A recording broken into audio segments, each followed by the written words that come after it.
Kdo bi si mislil, da smo že v drugi polovici naše pomladne sezone, pa se mi zdi, da še niti dobro začeli nismo. Matej je zadnjič rekel, da se mu zdi, da je še vedno jesenska sezona, ker je cel cajt na terenu. In ja, tudi tokrat smo bili. Anže je na Portugalskem vozil najnovejšo Kia EV2. Na domačih cestah smo sedeli za volanom bajka X55, za volan naše Silike smo posedli novo zvezdo, za začetek pa gre Matej v, nikoli ne bi uganili, Španijo.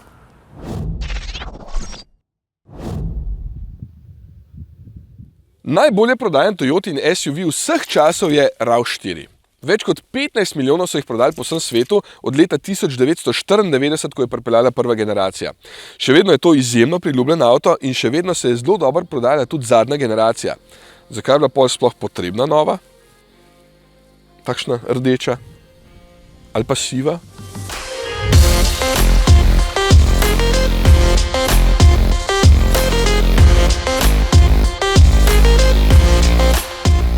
Ker je še boljša. To je najbolj enostaven odgovor.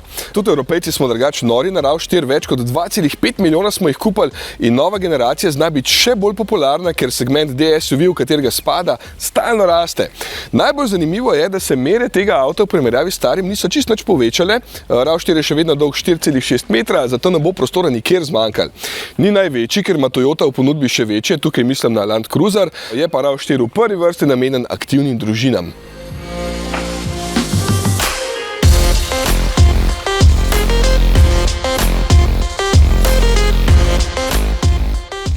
Kabina je postala bistveno bolj moderna po zaslugi velikih zaslonov, uporabljali so tudi prave gumbe za enostavno uporabo, pa ta vmesnik je zdaj močno izboljšan in prvič v kakšni od Toyot.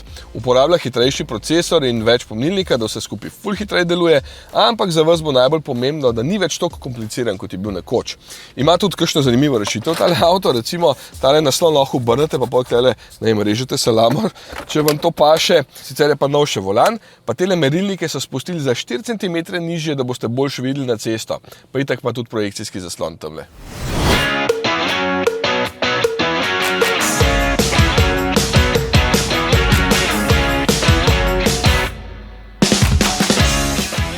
Osnova je izboljšana platforma TNGA-K, ki je za 10% trdnejša.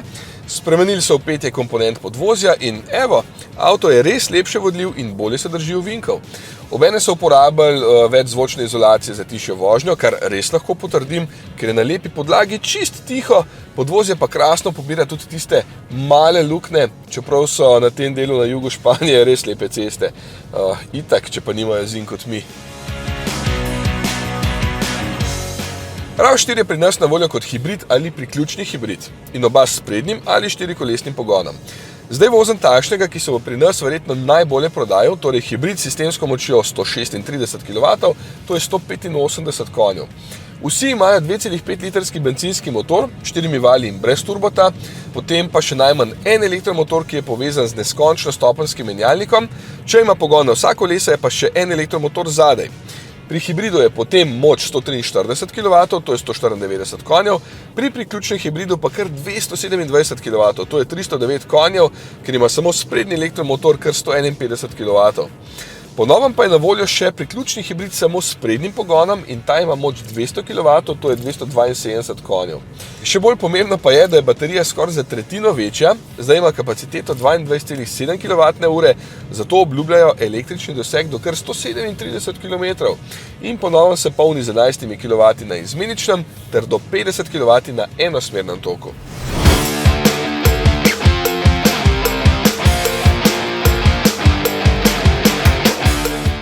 Evo, zdaj sem pa zamenil za 4-kolesno gnan RAV4, da ga pokažem še v drugem okolju. Oddaljenost od tal ostaja kar lepa, najmanj 186 mm, največ pa 201 mm, odvisno od velikosti platišč in opreme. Plus previsi čez kolesa ohranjajo normalne mere, zato je to eden najbolj terenskih SUV-ov v ponudbi. Če je pri večini to samo neka šminka, je podvozje pri RAV-u prilagojeno tudi slabšim podlagam in tukaj se to najlepše vidi. S takšno lahkoto, po toliko slabi podlagi že dolgo nisem vozil avtomobila in to je velika pohvala. Kdor potrebuje majčkeno bolj čvrst stroj, ga bo našel točno tukaj. Res se s takšno lahkoto pelje po luknjah in kamnih, da imaš občutek, kot da je bil ustvarjen za takšne ceste, ne pa za lepo urejeno asfaltno podlago. Tukaj potem tudi dobiš potrditev o tem, koliko dobro je avto sestavljen, ker nič ne škripa, čeprav je znotraj tudi veliko trde plastike, ampak zdaj tudi vidim, da je takšna precej bolj trpežna, ko se boste vozili po takšnih cestah. Štirikolesnega pogona niso mehansko nič spreminjali, ker je elektromotor na zadnji premi. Prepoznaš ga potem gumbo dodatnem, tele, ki ima 2 programa. Drugače so pa prilagodili nastavitve elektronike, predvsem ABS-a, da deluje še bolj prepričljivo kot prej. Šeprkolca, itak, s prednjim pogonom lahko vleče 800 kg, štirikolesnim pa 2 toni.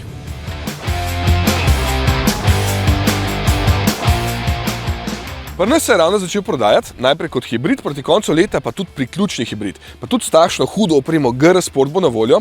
Tam ima malenkost spremenjeno podvozje, 2 cm je širši kolotek, zato da je še malo bolj vozniški, pa take športne dodatke ima recimo črno masko. Ta je res dobro izgleda. Pa prvič, ne, črn znak Toyote. Jaz sem šel prav pogledat to barvo, ne? Ti si rekel, da je siva, v bistvu je pa avantgard bronz. Bronasta, pa če siva. Je pa... Mislim, da ti boš več od Pa če vem, kaj vidim. Ja, očitno ne, glede na to, da pač še barv ne ločiš. Seveda. Ja, si zihar, res ne bi bil še kako prepričan. A avto je drugače dober. Avto je ful dober, Ja? to sem še celo jaz pri svojih zrelih letih ugotovil. No, pa je pa mogoče res dober. Kaj pa naslednji avto, ki ga je testiral naš Anže? Je tudi dober? Test. Ti ampak lahko bi to zelena preštrih ali počasno rumeno ali pa kaj.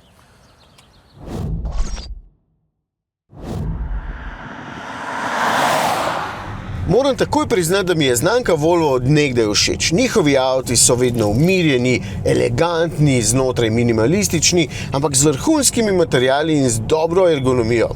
Vem, da zdaj nisem v Volvu, je pa tole Lynk & Co 08, ki si z Volvom deli istega šefa. To je kitajski konglomerat Geely. In zato si ta 08 deli platformo z Volvom XC70, ki ga sicer pri nas ni, in deli si tudi enako filozofijo. Mogoče je edino z malenkost bolj navihanim in mladostnim karakterjem. Pa s polovično ceno.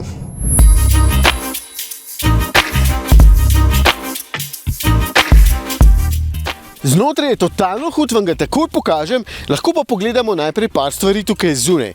Tudi zunaj je zelo lep, to se najbrž strinjamo. In velik, 4,8 metra meri v dolžino, zato je to njihov največji model v ponudbi pri nas. Tale ima bogatejši paket opreme More in zato 21-palčna platišča, pa je kljub temu na cesti izjemno udoben. Meni so všeč pa še dodatne stvari, recimo za začetek ta barva, ali pa sprednje lučke s temi diamantki noter, pa vzvratni ogledali brez roba, čeprav se potem hitreje omažeta, pa tudi zadnje luči so totalno hude. Verjetno vas bolj zanima, če je družinsko uporaben. Ja, seveda, če je pa velik avto. Evo, prtljažnik ima 540 litrov in je v bistvu zelo uporaben, nima pa skoraj nič dvojnega dna, ker je spodaj baterije in vse ostalo.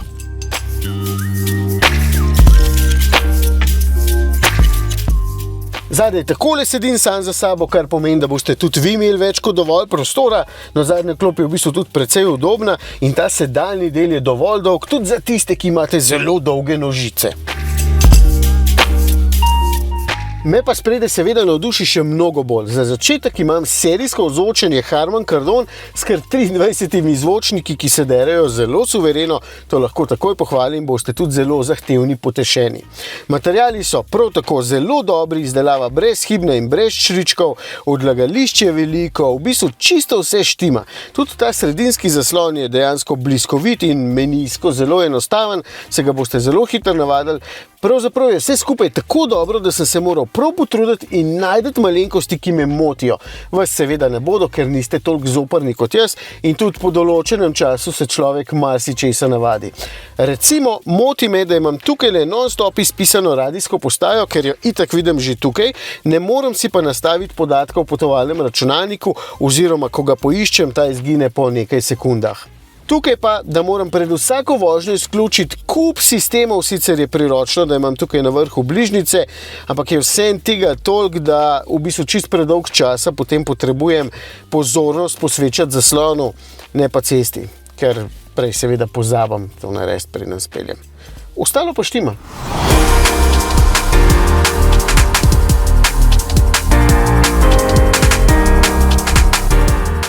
Se vidi, da sem precej navdušena, ne? Pa do najboljše stvari še prišel nisem.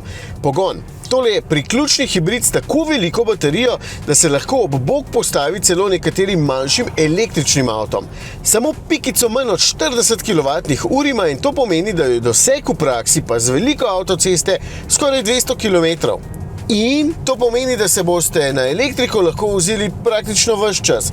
No, sicer je pa pod pokrovom še 1,5 litrski bencinski motor in preden zamahnete z roko, spet en majhen motorček. Ne, ga praktično nikoli ne slišim in tudi nikoli se njegovi vrtljaji ne dvignejo na omembo vredne višine. Tukaj lahko izberem način vožnje in večinoma uporabljam kar hibridni način, pa je moja poraba še vedno zelo zgledna, okrog 5 litrov, elektrike mi še ni zmanjkalo, avto pa kar fajn potegne. Malo več kot 100 kW moči ima bencinski motor, elektromotor pa 155, kar pomeni, da je skupna sistemska moč kar 257 kW oziroma 345 konjičkov. Ja, precej suvereno se premakne, če boste tako želeli, z mesta do 100 na uro namreč pospešil samo 6,8 sekunde. Ampak sem prepričan, da boste polno moč zelo redko izkoriščali, ker je po karakterju izjemno umirjen in elegantno udoben, pravzaprav me totalno pomirja in z njim večinoma samo kruzam v miru, kot v Volvo. V bistvu me moti mogoče samo, da ima le sprednji pogon, ker potem pri res močnih pospeševanjih sprednji kolesi včasih pojamrata nad veliko količino navora. Vem pa, da tudi vi z njim ne boste divjali in je zato to praktično nepomembno. Pol urce in se baterija napolni med 10 in 80% na hitri polnilnici, na navadni se polni z 11 kW in bo torej baterija polna v dobrih 4 urcah. Tudi tukaj ga moram pohvaliti, ker nikakor ni slab, zato zaključujem, da je tole vrhunski stroj in sem v bistvu težko ravnodušen. Še ceno si poglejte, ker je jaz tukaj ne smem povedati, tudi tam navduši. Stari, pa ti si pravi strokovnjak za kitajske avte. Pa si zadnjič v uvodu lepo povedal, da drugih avtov sploh nimamo. Sem šel prav statistiko naših testnih terminov gledati za letos.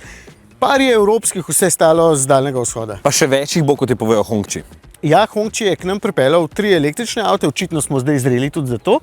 2 križanca, manjši je EHS5, ta je 4,75 m dolg, večji je EHS7, ta je dobrih 4,9 m dolg, potem pa še eno limuzino, tako fajn izgleda, 4 metre, skoraj 5 metrov dolgo. Pa tudi Zeekr ima nekaj novega, ne? Ja, Zeekr ima pa tudi en hud karavan nov, model 7 GT, na voljo je z zadnjim ali pa 4-kolesnim pogonom, baterija ima 75 ali pa 100 kWh, 800-voltna arhitektura, tako da res se hiter fila, pa pazi to, 3,3 sekunde ima do 100. Se rekel pravi ekspert, ne? Zato bo zdaj na vrsti tvoj bike, ne še test, ampak prva vožnja, kot pri nas imenujemo prispevke, ko na naših cestah prvič peljemo kak avto. Pol pa pohorske šunke. Več njih? Več njih? Se rekel, boš ena ni nobena.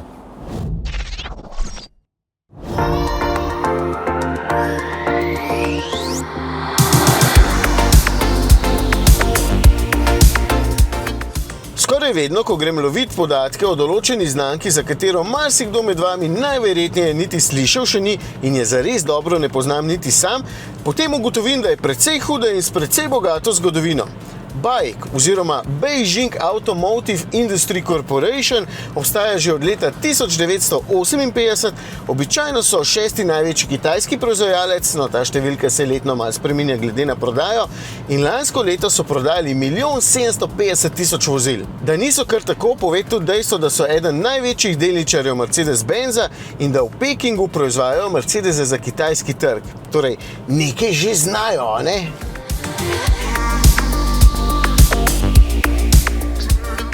In to je njihov model X55, tretji avtomobil te znamke v naših oddajah.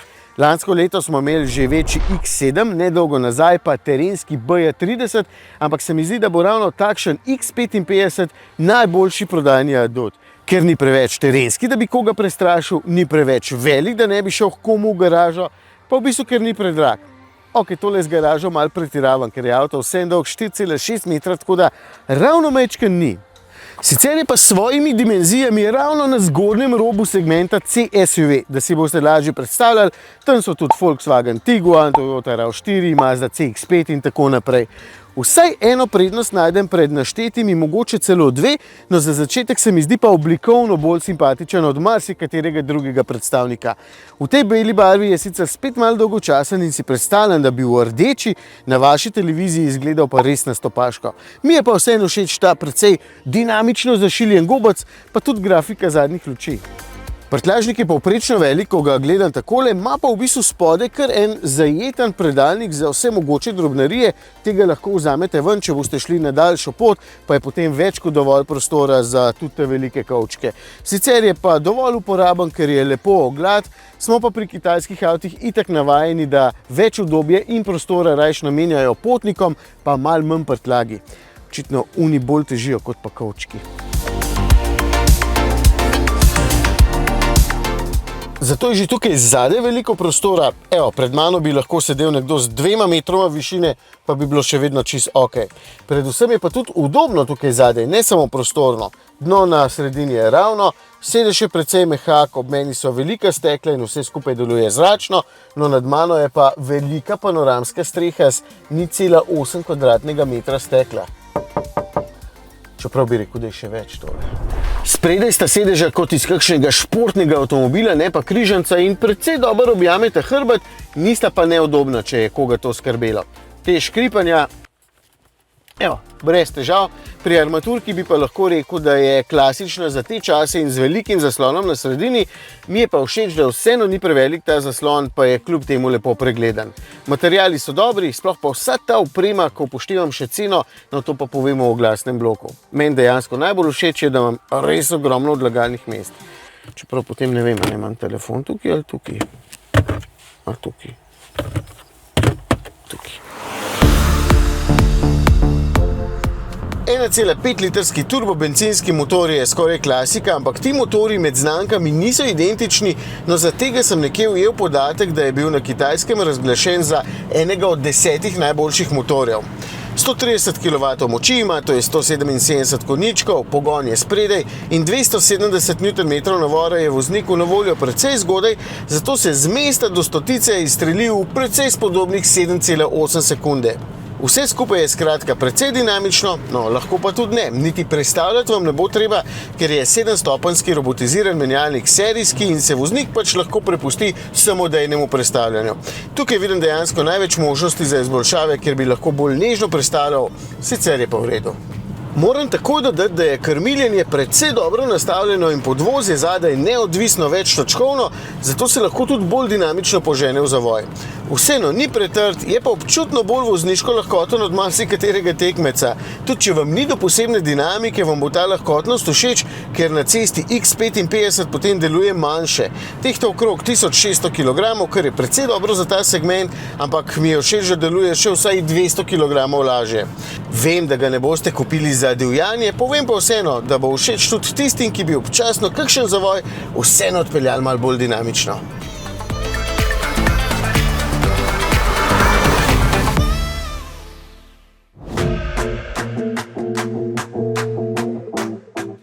Ford Transit Courier je v drugi generaciji zelo uporaben majhen kombi. Sploh takšen z dvojno kabino bo prišel prav marsikateremu podjetniku, ker ima 5 sedežev, zadaj pa še skoraj 1,4 kubičnega metra prostora v tovornem delu. To pomeni, da si ga boste lahko davčni zavezanci obračunali kot strošek, ker je to tovorno vozilo N1. Ta Transit Courier sicer poganja litrski turbobencinski 3-valjni motor EcoBoost, ki ima 74 kW, to je 100 konjev moči. Menjalnik je ročni s 6 stopnjami. Dejansko je čisto soliden, podvozje je sicer majčkeno trše in včasih na kakšnih neravnih podlagah malo poskakuje, po drugi strani pa mora biti takšno, da je lahko potem obtežitev toliko večja. Drugače je tudi zelo uporaben, ker ima veliko odlagalnih mest, potem tudi prostora je tukaj dovolj, sploh kle nad glavo, pa še police dodatne so tam skrite. Kombi je tudi zelo pregleden na vse strani, še celo nazaj se vidi, zaradi tega, ker ima tole mrežasto pregrado. Multimedijski sistem lepo deluje, ima tudi ogrevanje sedeža po volana. V dolžino zdaj meri 4,34 metra, torej še vedno relativno kratek, kar pomeni, da bo marsikomu že sam zato všeč. Aha, pa poraba je zdaj po slabih 200 km 7,8 litra benzina na 100 prevoženih kilometrov. In seveda me je takoj klical kolega, ki je izvedel, da imam kombi in je rekel, če mu grem lahko nekaj iskati prek morja, ker jaz imam itak vedno ful časa. No, ampak ker rad pomagam, sem rekel, ok, pa seveda tudi pričakujem kakšno nagrado na koncu.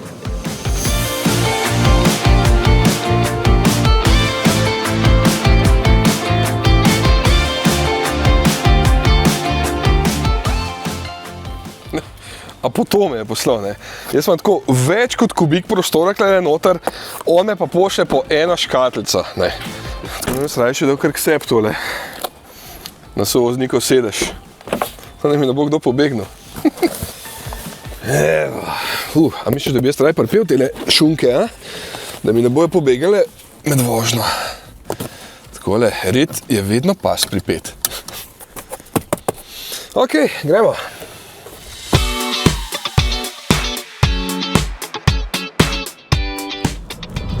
Kako je hiter tema tukaj prek morju.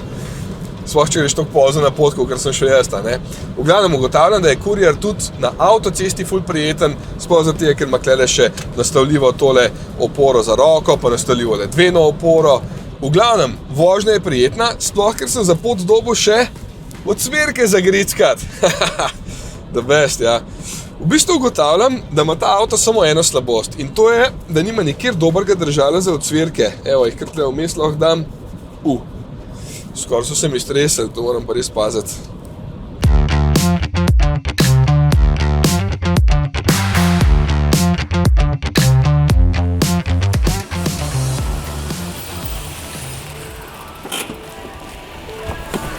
Ja, kaj gledaš na uro? Ja, zdravo, Matej, si prišel, končno. Končno, stari, pa kam sme to poslal, še kaj daleč? Čuj, zdaj vidiš, kak je, če meso prodajaš pa šunko, pač delaš v noč, ne, mi delamo v noč, glej. Vidim, ja. Nimaš kaj. Gledam, grem po robo. Kaj si mi prinesel, da Ja, vidim? to, kar si mi naročil, jaz sem mislil, da je tega, ne? Čuj, mi ne prodajamo masovno, mi prodajamo kvaliteto. To pa vidim, razumeš? to težko pa je. Strup je v malih flaškah. Ja. Hvala lepa, kak je bila pot, si... Pot je bila super, stari, danes sem se peljal z Dolenjske prek Ljubljanske gužve v Prekmurje, zdaj nazaj v Maribor, ne? Pa me nič križ ne boli, veš? Ne? Ne? To, ker si tako mlad, ali je tako podobno? to nisem več tako mlad, ampak je pa avto v redu. No, Ja. super. Kaj pa ti? Dobro sluš? Meni služi odlično, kaj ti naj rečem. Ker prav prije, veš, Da si potih. da sem potihal, pa da malo manj zdaj zapravim za bencin. A res? Sploh zdaj. Zdaj pa ja. Zdaj ne. Ja, vem, ampak bo že. Ja, lej, fino. Stari, Superca. jaz moram jeti, mene vsi čakajo. Hvala še enkrat, Veš, da? lepo bodi, pa Se vidva. hvala lepa. Ja. Se vidimo, še kdaj, ne? Ja, mislim, lahko zdaj- ti pa kdaj naložimo večjo, če boš Ja, pa rabo z lepo prosim, viličarom. da bom imel malo obtežitve. Okay. A veš, kaj sem jih prej noter govoril, da avto je drugače ful fajn, ampak če je obtežen, podvoz je ful lepš deluje. Tako da, ne? Vidiš, prej bi mi mogel povedati, pa bi ti z viličarom V nabasali redu. avto. Če me kličeš za kombi. Še bo možnosti, Bo, ne bo. skrbi. Drži, Srečno stari. pot. Ajde. Adijo. Čau. Pa ti drugače tudi popoldne upravljaš te prevoze, ali kaj? Ne, to je samo za kolege. Ja, pa imaš popoldanski SP? Ne, to mi je vse na roke. No, se vidiš, zaradi tebe in tebi podobnih moj mali v vrtcu ne more jesti belega kruha, ampak mora črnega, ne? Vse bolj zdrav. Se ni važno. Naša zvezda se že ogreva za vrtenje volana Selike, še predtem pa bo Anže na portugalskih cestah povedal, kako se pelje Eva 2. Pa hvala, pustiš od Cindy za naše zvezde. E kaj, ti si lahko vse požaral, zdaj pa jaz enega naspeval. Stari, enega Zdaj, nisem koliko je dobil. bilo tule? Ja, Vse je bilo polno. ja. Vse. Ste, koliko bilce ste požrli, vse.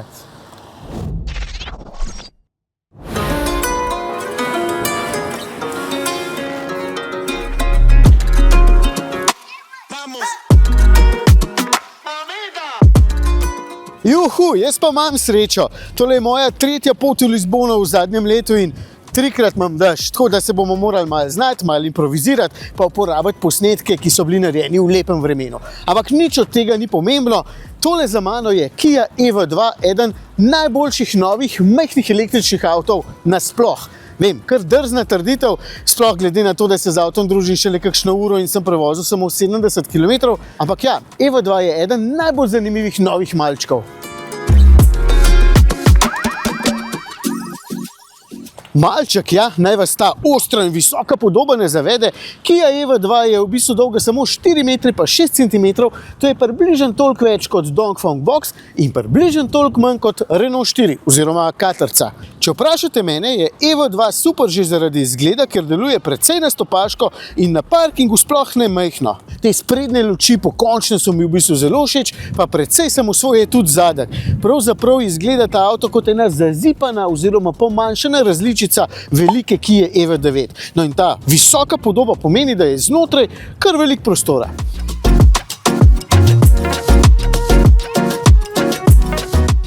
Poskusimo najprej tukaj zadaj, ker ima res veliko prostora. Tole je sprednji sedež nastavljen zame. Ok, jaz mogoče nisem najboljša referenca, ker sem podpovprečno visok, ampak prostora za kolena več kot dovolj. Pravzaprav ga je dovolj tudi, če vzdolžno klop pomaknem naprej, evo, čist naprej, pa ga imam še vedno. No, v tem primeru, ko je klop povsem naprej, je tamle zadaj v prtljažniku 362 litrov prostora in ustrezno manj seveda, kadar je klop nazaj. Je pa v bistvu ta prilagodljivost zelo dobrodošla, predvsem se mi zdi pa zanimiva ideja tudi to, da lahko izbirate med dvema različnima vrstama zadnje klopi, ali sta tukaj dva sedeža oziroma klasična klop s 3 sedeži, torej za 4 potnike ali pa za 5. V takšnem majhnem avtu bi jaz imel kar to različico s 4 sedeži. Eden od razlogov, zakaj sem bil nad tem avtom takoj navdušen, je seveda tale notranjost. Imam občutek, da marsikdo na koncu kupi večji avtomobil, kot je najprej mislil, ker se znotraj v večjem počuti bolje, to pa predvsem zaradi boljših materialov. Imamo doma na testu ravno kar Kia EV4 in dobro se spomnim tudi še večje Kia EV6, zato lahko takoj povem, da so tukaj materiali v bistvu na enakem nivoju. Spet huda trditev, vem, ampak je okolje res prijetno, stikala so super na otip, vse skupaj je mehko in fajn, tudi škripa nič ne. Evo, sem lahko v bistvu precej nasilen, hočem reči, vi sigurno ne boste tresli in rukali svojega avta tako močno, pa kljub temu nič ne zaškripa. Obenem je tudi odlagališč veliko, praktičnosti ne morem zameriti absolutno nič. Mogoče je za vas celo še bolj pomembno to, da se tukaj med vožnjo počutim, kot da vozim večji avtomobil. Pa ne zato, ker EV2 ne bi bil dovolj mestno ukreten, sploh ne zato, predvsem zato, ker je položaj ravno toliko višji, da imam občutek superiornosti, ki ga v križancih itak hočete imeti vsi.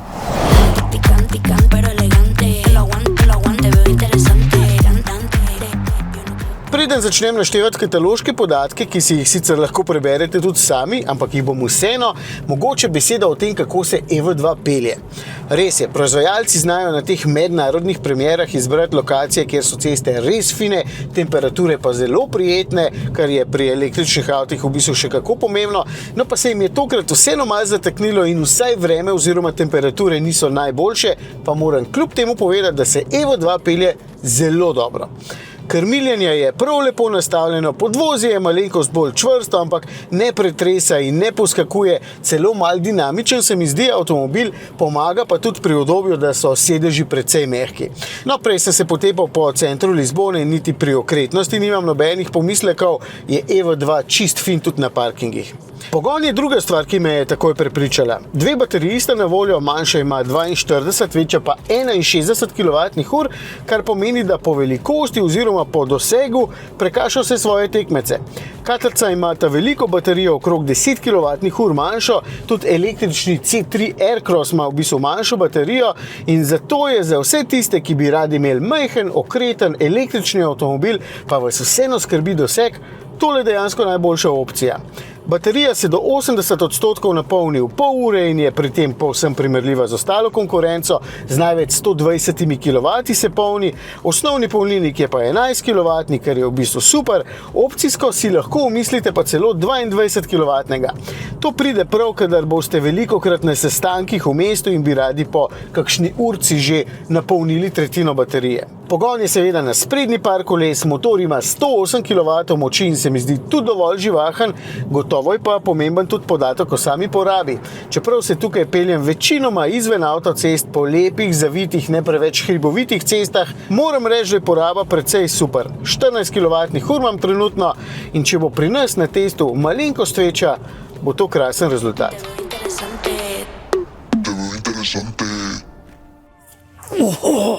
Sem našel še en model, tajna sreča pod streho, čeprav zdaj pa sonček zunaj.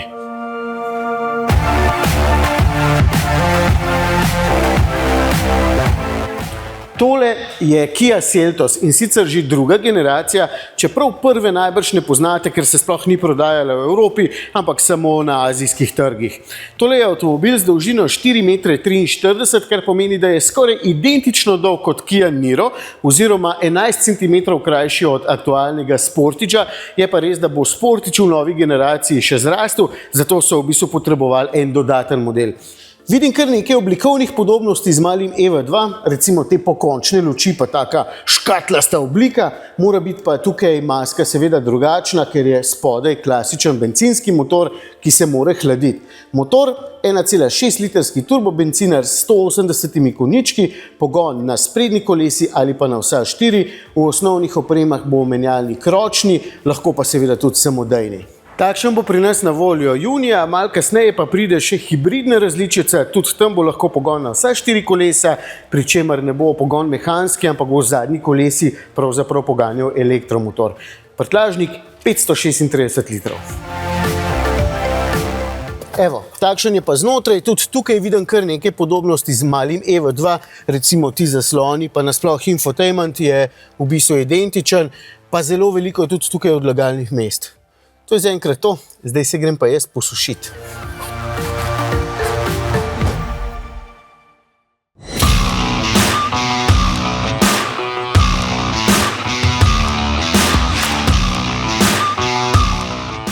Samuel, po čem te poznamo v Sloveniji?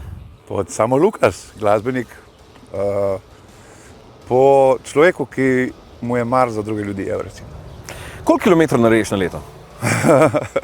Jaz imam kombi, recimo 2018, ampak je bilo še vmes dve leti pauze, ker nismo delali zaradi korone.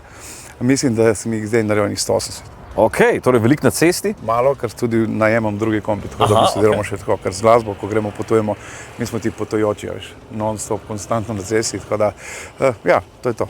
Zakaj nisi še nikoli dobil nobene kazni za prometni prekršek? Kdo je to rekel? To se govori. Sem. Jaz v bistvu, evo, zdaj ti bom rekel eno prigodo, v bistvu v Domžalah imaš, ne v Domžalah, v Črnučah imaš 40 conov, ki je čez celo naselje, ne. In se vračam z mojim klitoristom zvečer ob 2 zjutraj, se vračam domov, sem rekel, tle moram bolj počasi voziti, ne, in sem fural 55 po mojem. Sem rekel, glej, tle je radar. Cik je naredil. Torej imaš fotko, ki si kazal proti radarju. Dobar dan, ja, plačal sem več teh kazen. No. Sanski avto? Sanski avto, nimam neki sanski avto, meni so visoki avti zelo všeč, ampak zdaj ta moj sanski avto je tle, tako da je v bistvu moj Ford, ki je naredil že nekaj kilometrov z mano. Vse je dober, imaš tudi poslo noter, ne? Zelo dobro, imam poslo, lahko tu spim noter, ampak ker pač se prevažajo non-stop inštrumenti, je že malo uničen, pa sem moral prikolico kupiti. Tako da, glej, tako je. Tudi ni slabo. Mi smo za tebe zrihtali pa eno hudo zadevo, Toyota Celica, letnik 87, kak se ti zdi avto? Ne misliš avto? Ja, avto je fenomenalen, takega še nisem vozil, ampak komaj čakam, da se usedem noter, da vidim, kaj to naredi. Zdaj pa še napoved rezultata, kje misliš, da boš pristal? Ja, glej, ne vem. Lej, to so take konkurence v bistvu, da jaz v bistvu, lej, upam, da bom tle nekje, ne, vsaj tle pred Žanom gor, ker on je vozil po držju, se spomnim, ne. Ja. Neki stožci že pokajo. Ne bi rad, da izpade malo slabši od njega, ampak vsaj tle vmes. Ok. Ne Miljem Špažanom. Napoved je tu na koncu, pa tu, ne? Gremo avto? Ja, ajde, Ja. let's go. Akcija, gremo.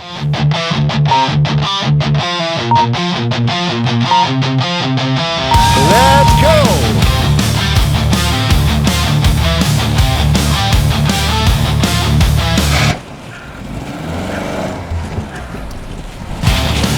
Ajde, Luki!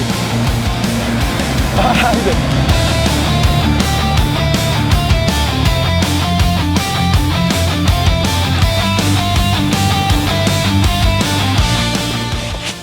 Ja, tale rikverc, ne. Ti je To si, ne zrušiti. Ne zrušiti. Ne! Ne bom te zrušil, bom šel vicat.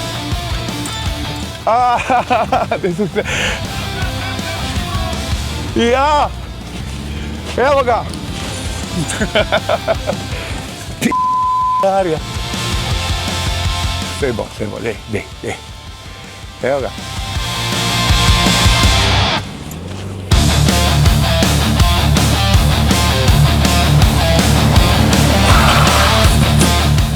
Ajde, Luki!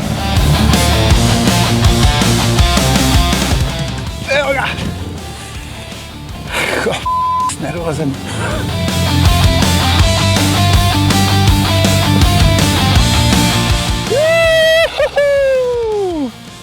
A sem zmagal! Kako si zadovoljen? Še. Še? Je bilo dobro? Še, pa to je dobro bilo. Zakaj? Tako ne vem, adrenalina me ful. Veš, ko moraš nekaj na čas narediti, to je pa res adrenalinsko. Jaz si lahko zamisliš kad so v formuli, kako oni imajo konstantnost, torej so non-stop v avtih in to, ampak ko imajo na čas, to mora biti adrenalin. Lega. Ste si bil kar dinamičen tam na koncu? A si videl? Ja, kaj si naredil?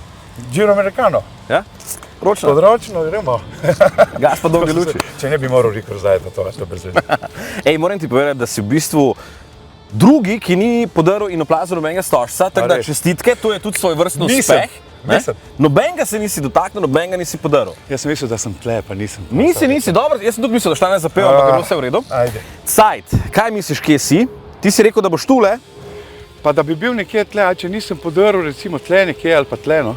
No, lej, rekel si, da boš tu, ne? Ja. Pristal si pa tu. 1,19, to si se... Kaj me hecaš, ali kaj? Ne. Pa če nisem podaril nič. Pa se to je... Ne. Mogoče si bil za odtenek preveč počasen, ne?